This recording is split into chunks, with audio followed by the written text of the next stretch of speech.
Hi guys, Jake from Harvest Fitness. So earlier today I put out a poll on Instagram just asking really if people would like to see how I set up my nutrition plan, my structure and how I go about trying to lose weight.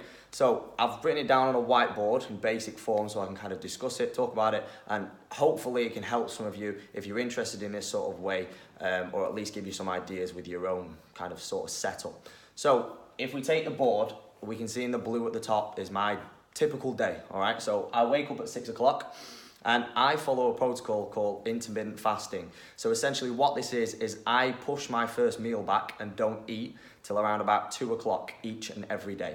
I will then have a window, as you can see on the whiteboard, between about 2 and 10 o'clock, 8-hour window, to eat all of the food that I have for the day within my calories. So you can also see underneath that I actually have my calories calculated out. So I have 2,000 calories for the day, and this is broken down into 175 grams of protein, around 55 grams of fats, and about 200 grams of carbohydrates. So this puts me in a nice solid deficit in which I can then go lose weight. I perform extra activity on top of that, but this has to be, no matter your approach, the foundation of trying to lose weight. So you have to get your nutrition sorted out first.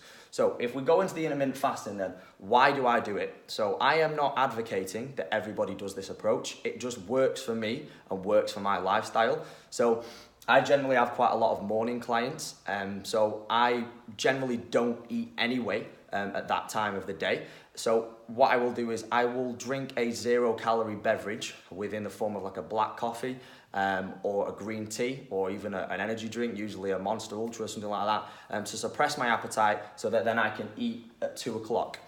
I like doing things this way because I'm typically someone who likes to eat a big meal. So I like to have, I've posted them on Instagram, gigantic meals of about 800 to 1,000 calories twice a day rather than have lots of small meals. So just to abolish a myth that most people think out there is that you don't have to have lots of small meals in a day. Whether you're bulking, maintaining, trying to cut, it's all down to your total calories. So as long as I am hitting roughly around that 2,000, I'm gonna lose weight. As I say, I like to eat big meals that are satisfying. I don't like to have small portions of like chicken and rice with a bit of veg. Obviously, I will still get my micronutrients in. I will eat my vegetables and things of that nature. I will have all my complex carbohydrates and I will have my meals based around protein. So going into a little bit more depth about my nutrition plan and the way I do it, even more so, is that I base my meals around protein because protein is one of the most satiating macronutrients, so which means you're going to feel fuller for longer. And also, remember, I'm trying to preserve muscle through this process. I'm not trying to have muscle wastage occur. So the more I can put myself into a positive nitrogen balance, which just means you'll retain more muscle, you'll preserve more muscle by having more protein in your body to use as a fuel. So 175 grams is just about over a pound per gram for my body weight, which is generally the recommended guidelines. If we go into fats, I've spoke about this before, earlier on, before I started doing all these videos, that sticking to around about 40 to 60 grams it's a requirement, really. Fats regulate the majority of your hormones in your body, and particularly for females with menstrual cycles, you don't want to be going any lower than that unless you want some sort of issue hormonally. Stick to around that sort of number with your fat.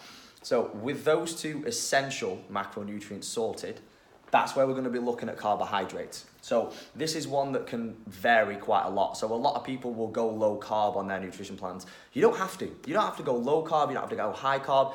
I just generally go with what's left after these two macronutrients, protein and fat. So 200 grams is what's left for me. So that's still a moderate amount. I don't suffer that much on something like that.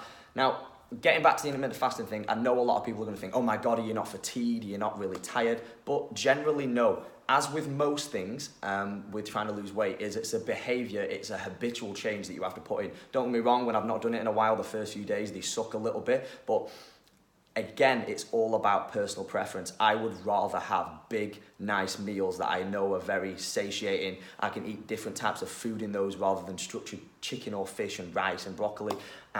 So like if we go through my main meals, I will structure them around protein. So if we talk about my first meal when I break my fast, it's generally just after having a small carbohydrate source. So you never actually want to break a fast with a big meal because your stomach's not had food for a short while. Well, I say a short while, it's more like 16 hours. So if you go in with a big poundage of food, your stomach lining is very sensitive to this.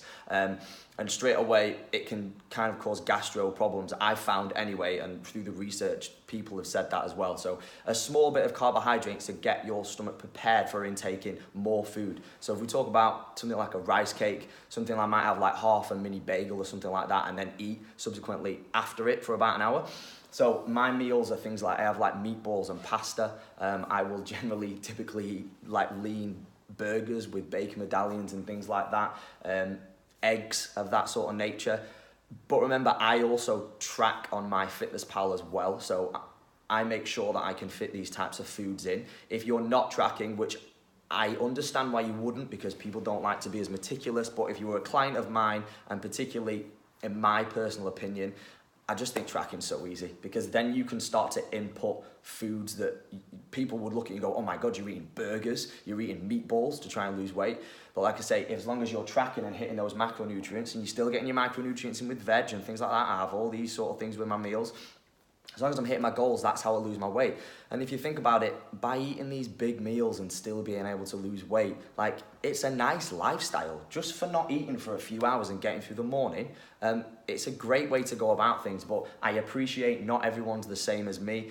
Some people feel sick, lethargic by not being able to eat. But again, it's a personal opinion of mine, a personal experience. I find that we don't necessarily need to eat. When you wake up and you feel that deep hunger, it's not because you're hungry, it's because you are dehydrated, in essence. You've gone 8, 6, 10 hours without sleep, your body's not getting anything in it, and it just needs hydrating. If you go and have a nice big glass of water, you'll be good to go for the next few hours. Obviously, with any cutting process or trying to lose body fat percentage, you're always going to have waves of hunger. I'm not going to say that's ever going to go. That's something that it's always going to be there, but you've got to be strong enough and have the willpower enough. How much do you actually want to lose this weight and get to where you want to be? You've got to push past those levels of hunger.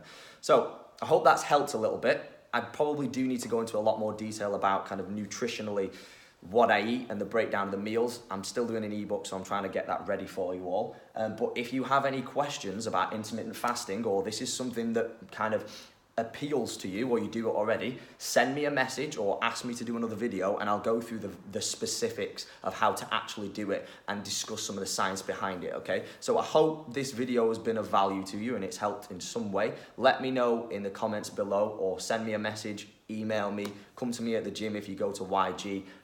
But I shall catch you all later. Again, hope it's been an informative video for you all. All right, I'll see you in a bit.